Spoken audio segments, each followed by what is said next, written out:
আসসালামু আলাইকুম রহমতুল্লাহ। বন্ধুরা, জাবালে নূর পাহাড় দেখুন, যেখানে কোরআন অবতীর্ণ হয়েছিল, সেই পাহাড়টি দেখুন। তো উনি এই 40 বছর দীর্ঘ সময় ধরে উনি একজন সত্যকে খুঁজেছেন এবং সত্যর সন্ধানী ছিলেন। তো সেই সন্ধান করতে যে উনি, আপনারা নিশ্চয় জানেন, জাবালে নূর, জাবালে রহমত বা জাবালে নূর নামক একটা পাহাড়ে উনি দীর্ঘদিন আল্লাহ পাকের ধ্যানে ছিলেন। সেই জাবালে নূর আমাদের সামনে আসেন এবং সেই পাহাড়ে দীর্ঘদিন উনি যখন আল্লাহ পাকের ধ্যানে ছিলেন, একটা সময়, আচ্ছা জাবালে নূর আমরা একটু দেখে নেই। তো আমাদের ডান দিকে দেখেন, আমাদের বাসের জানলা দিয়ে আপনারা দেখবেন, ডান দিকে উটের কুঁজ মতো দুটো পাহাড়ের মাথা দেখা যাচ্ছে। দেখেন ডান দিকে, মানে উটের পিঠে যেমন থাকে ঠিক সেরকম দুটো কুঁজ দেখা যাচ্ছে উপরে, এবং ওখানে যাওয়ার জন্য রাস্তাও আছে আপনারা দেখেন। তো ওই পাহাড়ে প্রিয় নবী সাল্লাল্লাহু আলাইহি ওয়াসাল্লাম দীর্ঘদিন আল্লাহর ধ্যানে থাকার পরে একটা দিন হযরত জিবরাইল আলাইহিস সালাম এসে সর্বপ্রথম কোরআনের প্রথম অংশ ওখানে নাযিল করেছিলেন, যেটা আমরা সকলে জানি, ইকরা বিইসমি রাব্বিকাল্লাযী খালাক, খালাকাল ইনসানা মিন আলাক। আপনারা পাহাড়টা দেখে নেন এবং এই পাহাড়ের এখানে আমাদের এই বড় বাস রাখবেন না। এই পাহাড়ে ওঠার একটা ব্যাপার অবশ্যই সকলের মধ্যে থাকে। আমরা উঠেছি এখানে, তো আমাদের যাদের শরীরের সামর্থ্য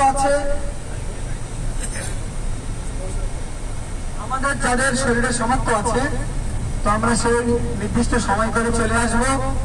আমি সময়টা আপনাদেরকে বলে দিই, সুবিধাজনক সময় হবে ফজরের নামাজের একেবারে পরপরে আপনাদের আসতে হবে, নাহলে এখানে এত পরিমাণ রৌদ্র যে উপরে উঠতে নামতে আপনাদের কম বেশি, উপরে উঠতেই 30 মিনিট বা 40 মিনিট মতো লেগে যাবে।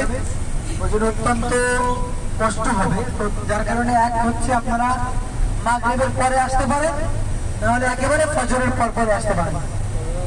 তো যে কথা আমি বলছিলাম, আপনারা একটু জাস্ট ভাবুন যে গোটা বিশ্বে একটা সময়, এই পুরো বিশ্বময় শুধুমাত্র অন্ধকার ছিল। অন্ধকার, কিসের অন্ধকার?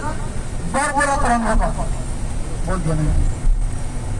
একটা সময় গোটা বিশ্বে শুধুমাত্র বর্বরতা বা আপনার আল্লাহ বিরোধী অন্ধকার এই গোটা বিশ্বে ছেয়েছিল। ঠিক সেই সময় আল্লাহ পাক সর্বপ্রথম ইসলামের নূর জ্বালিয়েছে এই পাহাড়ের ওই উঁচু অংশ থেকে।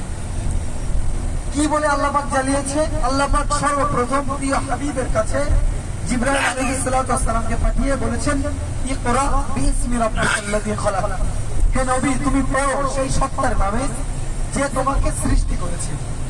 আল্লাহ পাক এই শব্দ দ্বারাই গোটা বিশ্বে আবার একটা ইসলামের নূর মানে তৈরি করা শুরু করলো। তো এইখান থেকে আবার ইসলামের প্রচার প্রসার শুরু হলো। সেই পাহাড় এটা। তো আপনারা যারা উঠতেও পারবেন না, তাদের কাছে আমি বলবো যে যারা উঠবে তাদের সঙ্গে আপনারা এখানে আসবেন, আলাদা গাড়ি করে 5 রিয়াল এখানে চলে আসবেন ইনশাআল্লাহ। আসবেন, যারা উপরে উঠলো, আপনারা নিচে থাকলেন, পাহাড়টা দেখলেন, বুঝলেন। ইসলামের এই পাহাড়টা ইসলামের প্রচুর একটা ভূমিকা রাখে, প্রচুর ভূমিকা।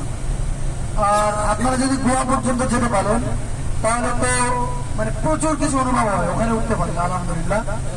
অ্যাকচুয়ালি হজ উমরা সফর এটা কিন্তু যুবক বয়সের সফর। তো যারা আমরা এখনো পায়ে বা শরীরের সামর্থ্য আছে, নিশ্চয়ই ওখানে ওঠার একটা চেষ্টা করবো। আল্লাহ পাক আমাদেরকে তৌফিক দান করুন, সকলে বলে আল্লাহুম্মা আমিন।